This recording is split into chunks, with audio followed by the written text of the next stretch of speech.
Welcome back to the Marketer of the Day podcast. Fatima Doman is here. She is an author, speaker, coach. She's the CEO of Authentic Strengths Advantage, and she's a senior consultant at Culture Partners. Fatima is passionate about coaching people to use their strengths for greater resilience, performance, and fulfillment. She's worked successfully with organizations across 5 continents, and she has 4 books. She has Authentic Strengths, Authentic Resilience. She has Whole Life Well-Being, and Authentic Strengths for Kids. And so we're here to find out about getting improved engagement, energy, success, finding out our strengths, leveraging those strengths, and so many more things, because we all need this help with living authentically, undoing negative emotions, and using it all to build the business of our dreams, to being our best self, to step up, to show up, to be a leader of people, to change lives, and all those wonderful things. It's a tall order. It's overwhelming to think about solving this problem yourself. So luckily, Fatima is here to set us straight, to help us out. So Fatima, glad to be speaking with you again. It's been a few years. It has been a few years, and it's always a pleasure to see you, Robert. Likewise. And so I did my best to introduce you, hype you up for the audience, but in your own words, what has you super excited these days? Well, I'm really passionate about resilience these days. I think the world needs it more than ever. And also building unity, in teams, in organizations, in communities, in relationships. I think there's a big need for unity. And that goes hand in hand with resilience. People who live and participate in, active and healthy communities, and communities where people get along and they find the ground of interdependence. Those are the those are the places where we thrive.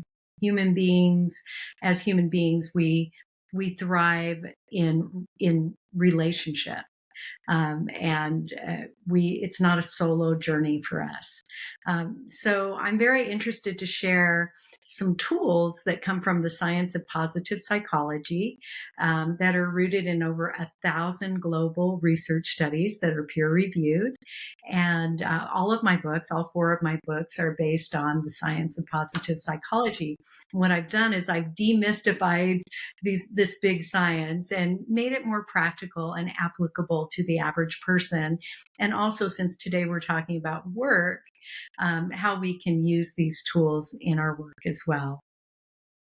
It sounds amazing. And we could all use help with this, right? With some of these ideas like resilience and well-being and happiness. And if we tried to figure it out on our own, the way that you're describing, it sounds like trying to invent algebra or calculus, or trying to figure out how to get a jet plane to fly with just one person doing it. It doesn't make any sense. It makes more sense to go based on the data and what other people have figured out. That way we can just plug in to what's working. So as far as what we've set up here, right? You say that they're, especially at work or people building businesses, that maybe they don't know how to leverage their strengths, or they hold themselves back, they self-sabotage. Like, what do you usually see? What's the before picture when you come across these people that need help? What are they saying, and what are they not saying? Where are they struggling?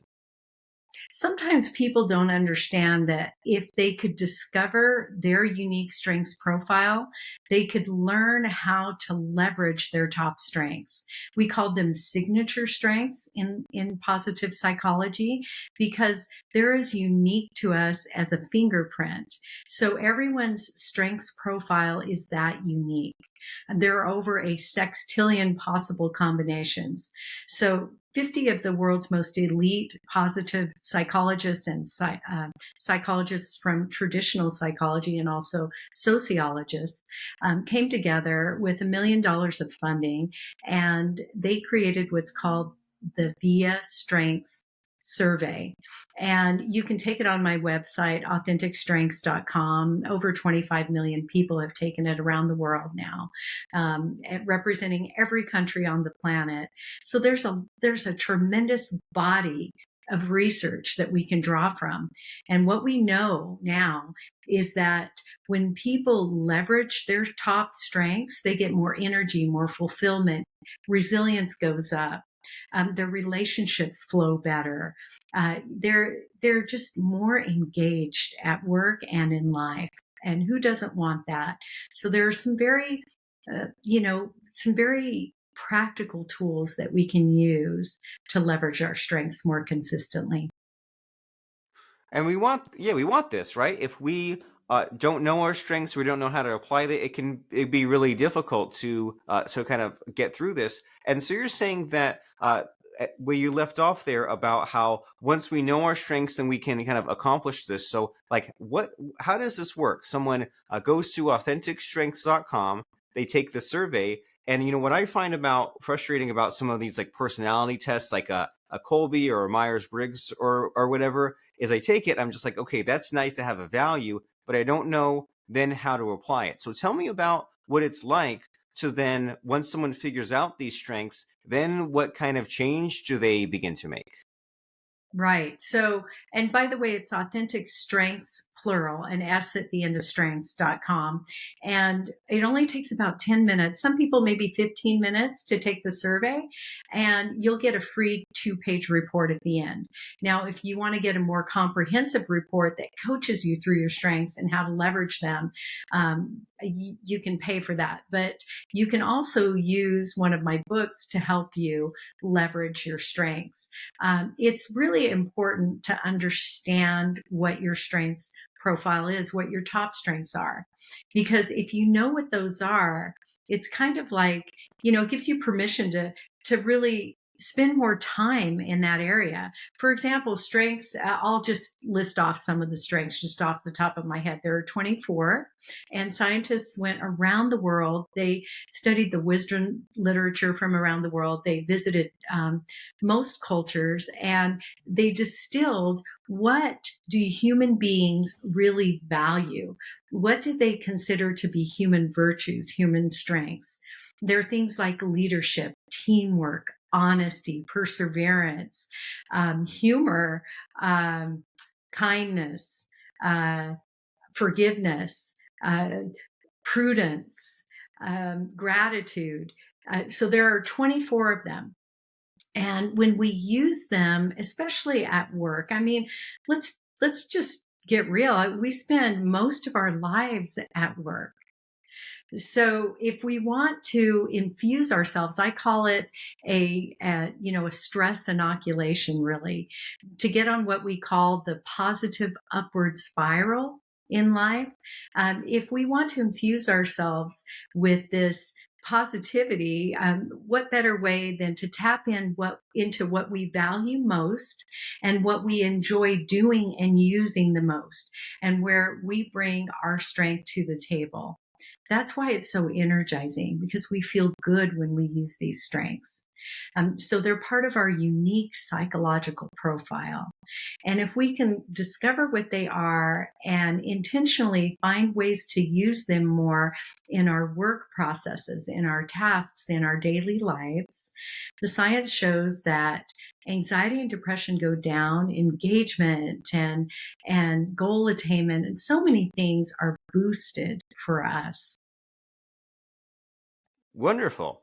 So I can see how it can be very helpful. And I love the visual of the upward spiral because it is like both like circular recurring plus linear progress kind of energy, right? A lot of the things that we do in life and in business are from the repetitions. But then if it was just repetitions, we'd just be going around in a loop in a circle. That's no fun. And we don't want the downward spiral. We want the upward spiral to like continuously be making this progress. And I imagine, and this is just totally a guess, but like, let's say someone takes this test and they figure out some of these strengths, right? You mentioned things like leadership, gratitude, wisdom. And I imagine that maybe they've been doing a few things, right? Maybe they've been kind of clashing and trying to make their weaknesses work as strengths. And then there's also this idea of like, well, there's what you think are your strengths versus what the test tells you. And that's just kind of like first impressions. And so I'm curious what you think of that. And also I'm curious about like your own personal results. Like when you took this test and figured out your own values, like were you shocked? Was it not what you expected? Or was it like, were you like, okay, that's exactly what I thought about myself? It was pretty dead on. And I have to say, I'm also an executive coach. So I work with a lot of people. I teach this in workshops. I've worked with thousands of people on this. And I'm curious generally to see, okay, how did it feel? I usually have them raise their hands in the workshops. And when you took your survey, did it reflect? Did you feel that it reflected the real you? And by and large, people say yes. And I always give permission. I say, if there's a top strength that doesn't feel like a top strength for you, that doesn't seem authentic, feel free to look at maybe some of your middle strengths and to call one of those one of your top signature strengths, because the inventory isn't perfect, but in general people say that it is very, very accurate. And that was the case for me. It was very accurate for me.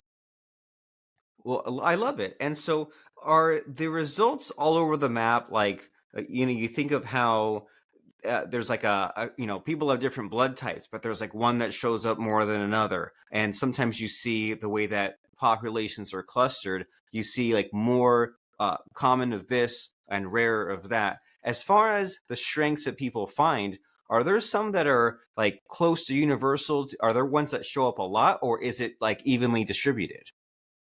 It's pretty distributed, really. Like I said earlier, the signature strengths, the top strengths, we call them signature strengths because we say that they're like a fingerprint. I mentioned earlier that there are over a sextillion possible combinations. So every human being really is very unique. And that's why it's so important to spend the time to get to know yourself very well and to understand what truly motivates you. And also to learn these tools and practices of how to leverage your top strengths. Now, that doesn't mean that you can't raise one of your lower strengths. The inventory does not measure weaknesses at all, it only measures strengths. So let's say, for example, someone as one of their bottom strengths, one of their lower strengths on the list of 24 might have honesty there. It doesn't mean that that person is a dishonest person.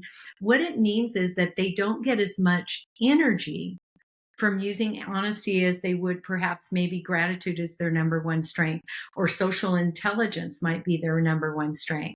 So again, the inventory does not measure weaknesses. It measures what you enjoy using and where you get most of your energy and motivation. So it's a positive look at you and how you show up.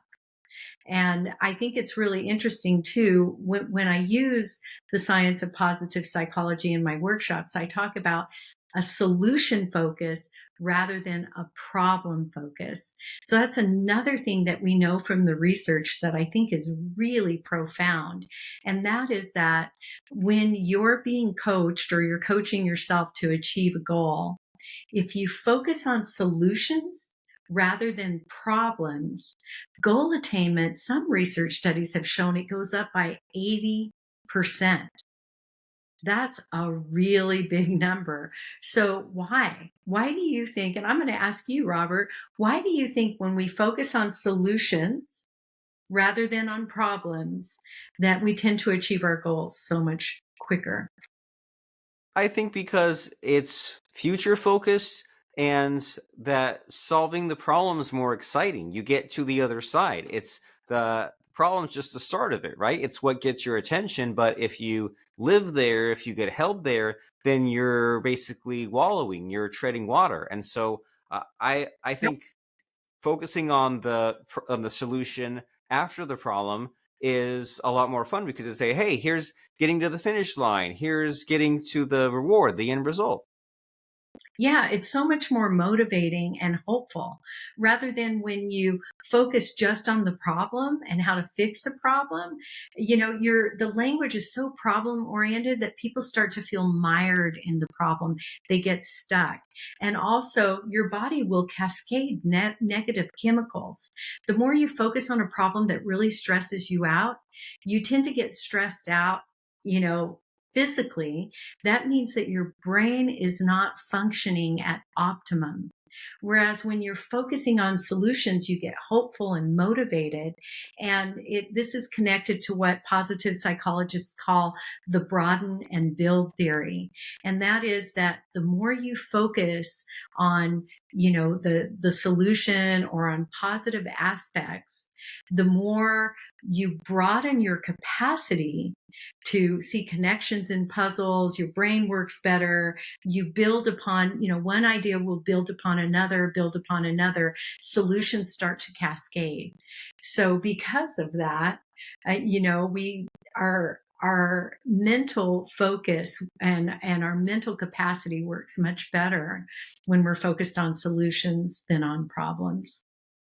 It's a much better way of operating and thinking and just living, to be thinking about, okay, now that I know what the situation is, let me think in the better language and and kind of think about, okay, well, what's the outcome? And so what I find also fun and interesting about what you have set up is that it also works with team synergy, doesn't it? When you know what everyone's strengths are, then people can work together as a team. And so, like you said, there's been a lot of work that's gone into this strengths survey, and a lot of people have taken it, and you've helped a lot of organizations. And so, do you have a fun story to work in here in these last few minutes about the group, the organization, and how they take the test? They see what the lay of the land is, and then they apply some kind of transformation. Like, what has happened as far as a change in some of these teams? Yes, I do. As a matter of fact, just yesterday, I was coaching an executive and we talked about the positive contagion, how to be a positive contagion at work. And this is an organization that's going through tremendous change. And the executive team has just taken on 4 new people. I mean, this is big change, right?